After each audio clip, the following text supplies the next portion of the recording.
For better or for worse, there's a version of the future where today was a very significant day in all of our lives.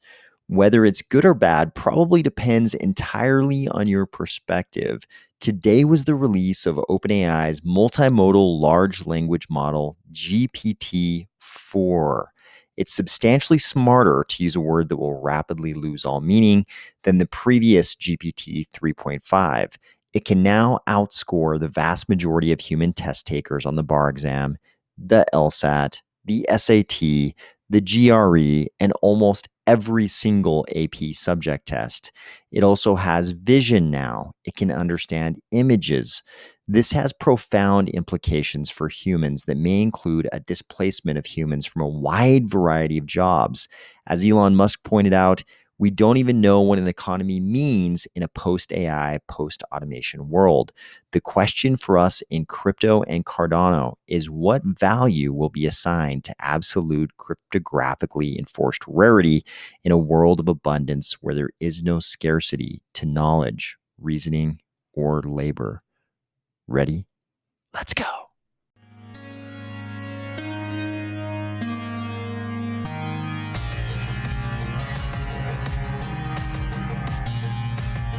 Today, we are going to discuss how all of us in crypto may have a huge advantage in a post-AI, post-automation era, Cardano TVL doing some things today, and a slightly troubling detail in the whole SVB depositor bailout. In this image representing the death of the human worker, if you were most disturbed by the fact that none of them had the courtesy to shave on their final day at work, or if you're finding value in these videos each weekday, please consider delegating to the Army of Spies stake pool, ticker AOS. Things have changed in the last 24 hours. At first, all of this was just some kind of far off, novel, theoretical possibility. Everyone sort of knew at some point on the timeline, artificial intelligence would become powerful enough, widely dispersed enough, available enough that it would start having a significant impact on certain human jobs. And it was always a matter of debate. What jobs would be eliminated by the advent of an era of AI? And then we sort of moved down the timeline. We started seeing more and more powerful iterations of things that looked like the artificial intelligence that science fiction had always sort of promised us. And this was sort of happening alongside greater and greater degrees of automation. We started seeing things like the Optimus robot built by Tesla. And Elon Musk started saying things like Optimus would actually be a bigger revenue stream than the cars one day. And that he wasn't even sure what an economy would even mean in an era of automation and AI, which is something kind of interesting. Because if you think about it, we only have so many things with a huge amount of utility and also some degree of scarcity. I mean, we can go through and name, all kinds of rare earth metals, all kinds of things that are sort of chemically rare. But we've also got things like human labor. There is a level of rarity to human labor. Obviously, there are a lot of humans on this planet, and they almost all of them can contribute some form of labor. But there is some rarity to it. You generally have to pay something to get some human labor done.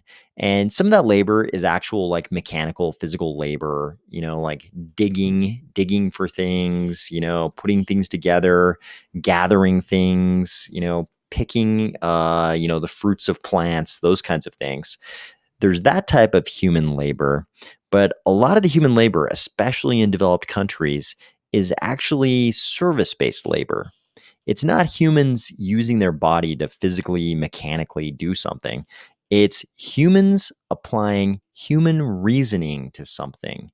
They're doing the one thing that has always kind of been the domain of humans. We've seen all kinds we've seen AI applied to a lot of different things. For the first big mainstream news about this that seemed really advanced was maybe when the giant IBM computers started challenging chess masters.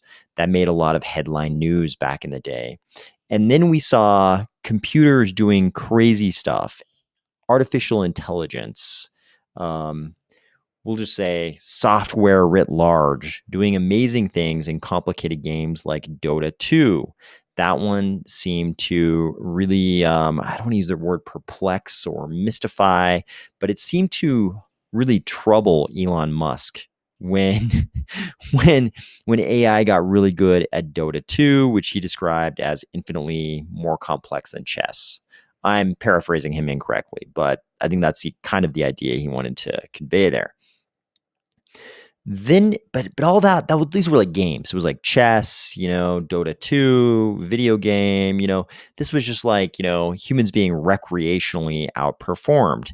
And then over the last about year, we started seeing different things out of AI. We started seeing things like Midjourney, DALL-E. All of a sudden, AI, things we were calling AI at least, were producing better art than any of the artists I know. Of course, art is a matter of taste, and I'm sure, people who are deeply involved in art will complain that, these AI platforms I'm describing are just mimicking great artists, the work of great artists, and there's actually copyright infringement going on.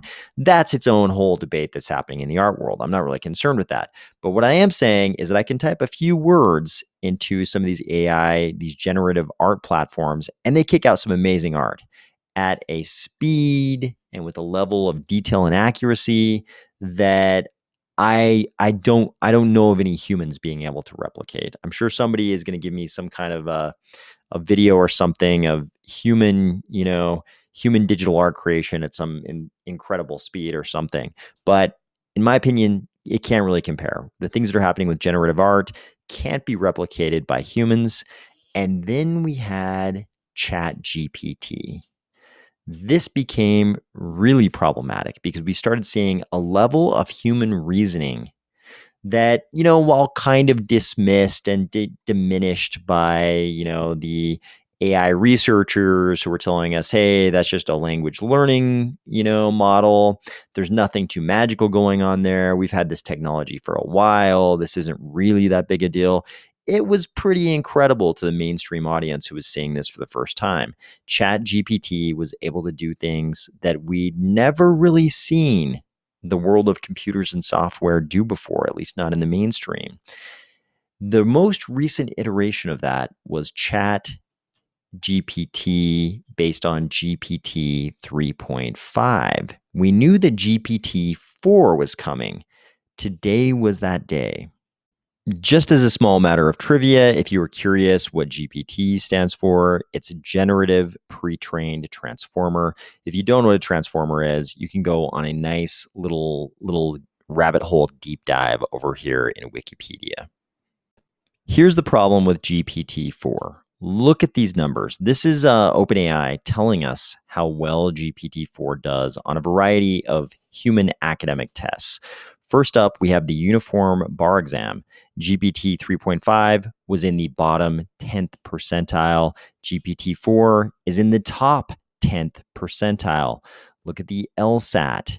GPT 3.5 was in the 40th percentile. Again, iteration 4 is at the 88th percentile. SAT reading and writing, 93rd percentile. SAT math, 89th percentile. The various components of the GRE, 80th percentile, 99th percentile. Not so good on the writing so far. If we look at the AP art score, or the various AP scores, starting with AP art history, it's a bunch of 5s and 4s on pretty much everything except, again, AP English language and composition, AP English literature and composition. So not so good at writing ChatGPT and GPT 3.5 and 3.4, but everything else pretty good. 5s and 4s on everything. Let me tell you, if you could do this well on the bar exam, the uniform bar exam, and the LSAT, you can probably practice law pretty well. If you can do this well on both parts of the SAT, you're going to do just fine in college. Likewise, GRE, you're looking good. All of these AP subjects, except for writing related subjects, GPT-4 doing very, very well. This is problematic. There are a lot of posts all over Twitter today saying lawyering is basically dead. Lawyering is not going to survive. Accountants are not going to survive. Even prior to today with GPT 3.5, I heard doctors saying that whole disciplines like radiology would not no longer exist. And I think this is just like the first year of the mainstream realizing what's going on with these AI platforms. It's sort of like, oh, artists as an occupation, that's dead. Radiology is going to be dead. Lawyers are going to be dead. Accountants are going to be dead. Think about any other service sector. If we imagine almost any other service sector, it's hard to make a laundry list in your head of things that would survive. I remember Elon Musk was asked several years ago what people should go into when he was describing how AI was going to displace so many humans from their jobs. And his answer was, oh, something like, maybe things involving other humans, things where humans have to communicate with humans, maybe something like that. But even given that, and the time, that was kind of reassuring. I was like, okay, there'll be some professions left. But now when I think about it, it's hard to imagine the profession that would be left once we're on GPT 10, GPT 20. I mean, it's 2023 right now. What does this look like in 2033? I mean, all of a sudden, seemingly overnight, AI platforms showed us that art is not the domain of humans. Now it looks like the whole academic part of the discipline of law is not the domain of humans. Accountants are kind of saying that the whole discipline of being an accountant is gone. And then we look at all these other academic subjects. I mean, if one human could simultaneously get all of these scores, what couldn't they do? It seems like if you had a human being that could get all of these scores on all these different tests, there aren't really too many modes of human employment that they couldn't excel at. I mean, think about this. 90% of the people taking the bar who intend to be attorneys, 90% can't do as well as GPT-4. Mind you, we don't know what number we're going to be on in 2033. I'm sure we'll have many, many different other platforms, and they will be far, far more advanced than GPT-4. So what does this percentile look like then?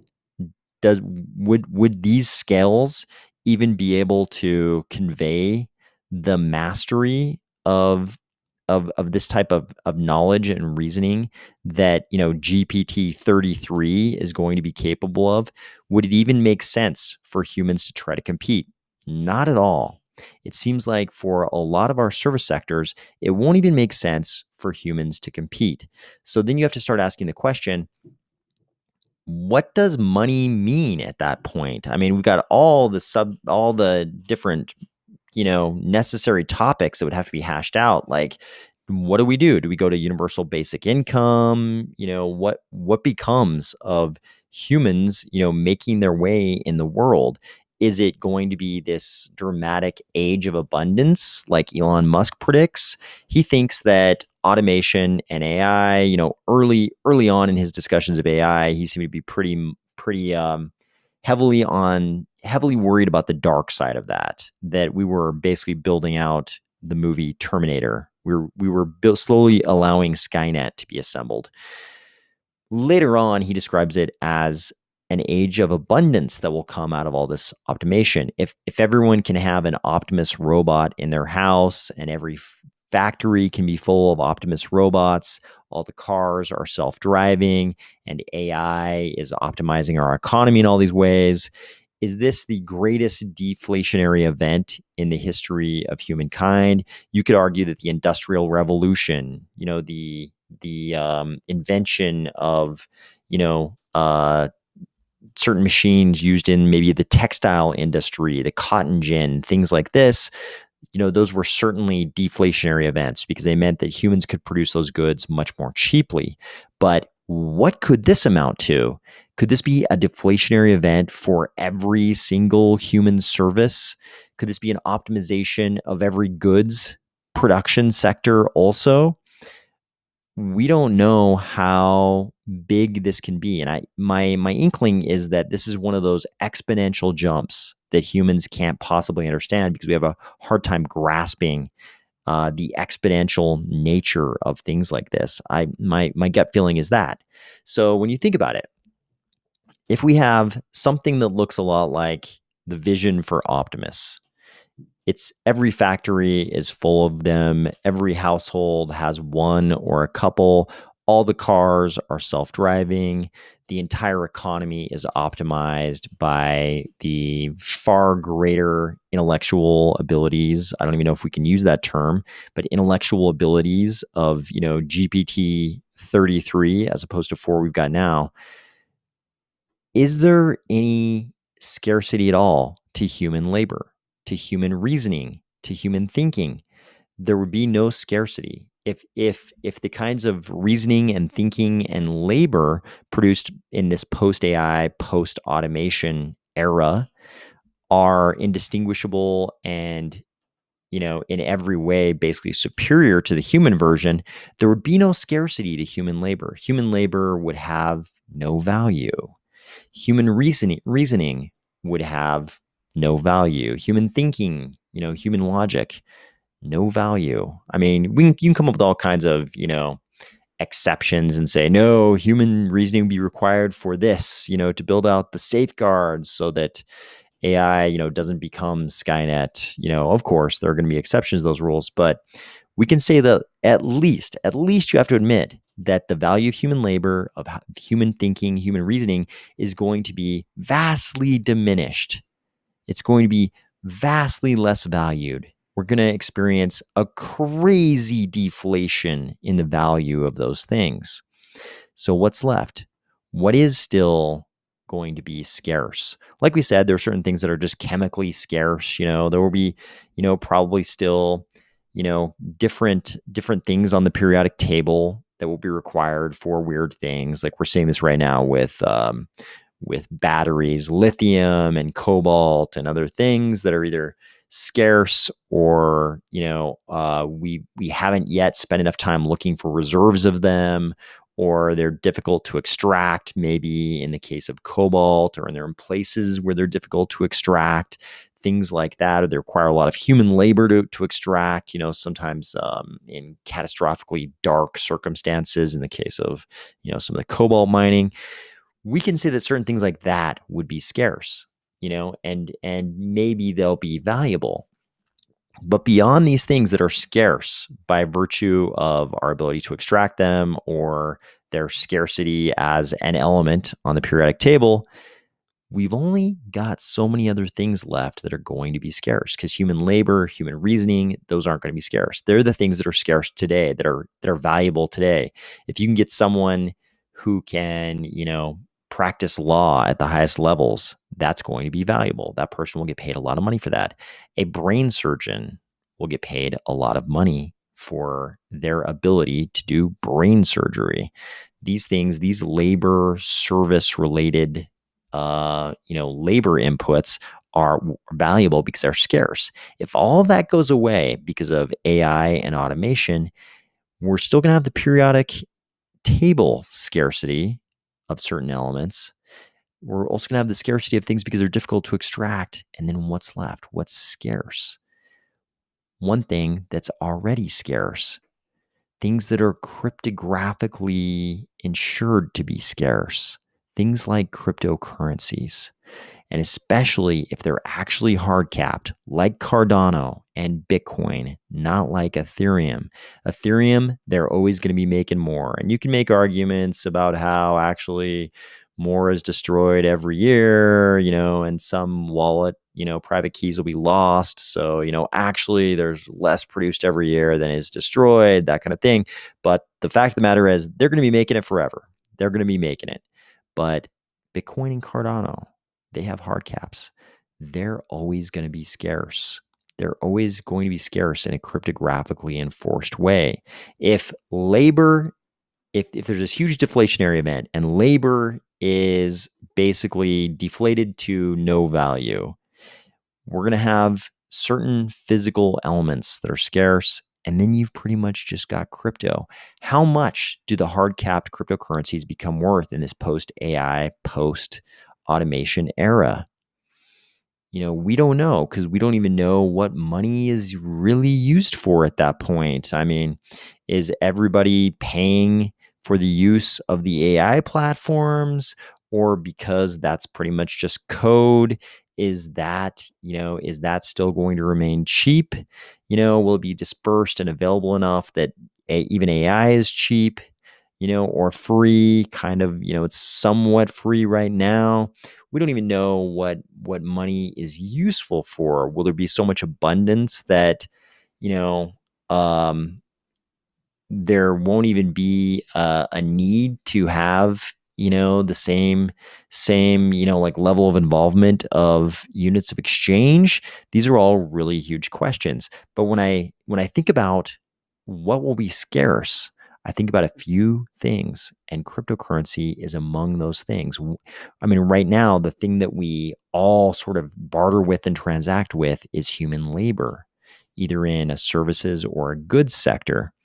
But if that's out the window, I wonder if crypto becomes, as human labor becomes exponentially less valuable, I wonder if crypto becomes exponentially more valuable. These are huge questions, and there's too many intervening events. I don't think anybody knows the answer to any of these questions at this point. So, if you're not convinced that AI is going to displace human workers, take a look at some of these examples. And mind you, this is when apparently GPT-4 had been out for 3.5 hours. So, GPT-4 had been out for 3.5 hours, and people had already done these things. This person says, I recreated the game of Pong in under 60 seconds. It was my first try. Things will never be the same. He basically just asked GPT-4 to create Pong in whatever programming language. So it made Pong in JavaScript so that it could just kind of run in the browser, apparently. This person had GPT-4 analyze probably a charge in their bank statement, and ChatGPT pretty quickly told them exactly what restaurant it was. That one's not as impressive as this to me. Do Not Pay is working on using GPT-4 to generate one-click lawsuits to sue robocallers for $1,500. Imagine receiving a call, clicking a button, call is transcribed, and 1,000-word lawsuit is generated. GPT 3.5 was not good enough, but GPT-4 handles the job extremely well. Think about that. You get you're on the do not call list. You get a robocall. You can click one button and generate a $1,500 lawsuit against the robocaller. Think about what that does. That puts both the robocalling company and the attorney who would have drafted that complaint out of business. This one, I just watched GPT-4 turn a hand-drawn sketch into a functional website. This is insane. And if you roll ahead, this is part of the demo video from OpenAI, I believe, and you can see the website it created from this hand-drawn sketch. Pretty insane. That obviously puts some web developers out of business. GPT-4 does drug discovery. Give it a currently available drug, and it can find compounds with similar properties, modify them to make sure they're not patented, purchase them from a supplier, even including sending an email with a purchase order. This is crazy. How much, if GPT-4 can do this, how much does, like I said, GPT-33 put a lot of the pharma business out of business? I think a lot of people would not shed a tear over that. And this might be most relevant for us in crypto. Look at this. I dumped a live Ethereum contract into GPT-4. In an instant, it highlighted a number of security vulnerabilities and pointed out surface areas where the contract could be exploited. It then verified a specific way I could exploit the contract. So think about that for a second. You can take current live crypto smart contracts that are out there. You can drop those into GPT-4, and GPT-4 will show you how to exploit the contract. What does that do to any smart contract in the Ethereum world that has any exploitable attack surface? This is a massive shift. While we've been spending the last little while talking about existential threats to human labor, good things are happening in Cardano proper. Here's a post: Cardano TVL, probably nothing. Look at that. A nice, I have my qualms with TVL as a measurement of anything in crypto, but it is nice to see in Cardano we have a nice little spike in Cardano TVL like this. Finally, a little follow-up on the SVB failure. So, Business Insider is bringing us this article. California Governor Gavin Newsom failed to publicly disclose his Silicon Valley Bank ties while lobbying for a bailout. They say California law bans officials from influencing decisions in which they have a financial interest. So down here, we can see California Governor Gavin Newsom lobbied the White House and the Department of Treasury about the pending bailout of Silicon Valley Bank, even as 3 of his private wineries had apparently been among the bank's clients.